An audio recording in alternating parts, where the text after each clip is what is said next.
So we are on FS Studio Mobile. As you can see, I already got my logdrums together. And for this tip, you have to watch till the end for better understanding. So this is for producers who've been trying to make this slide effect on their logdrum, but they don't know how to do it.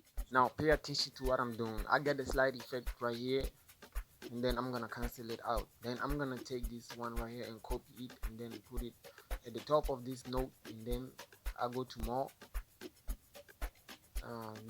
then text slide, put on text slide, then I delete it.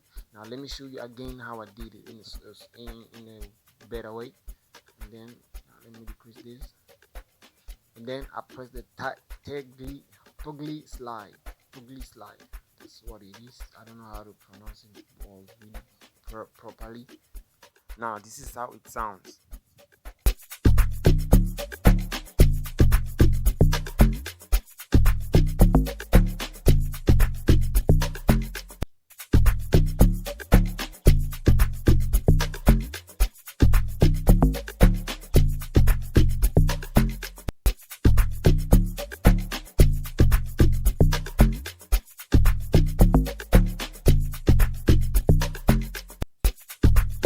And for you to hear it properly, you need to put some headphone on, because the log drum is a sound that has a low frequency sound. So yeah, put your headphone.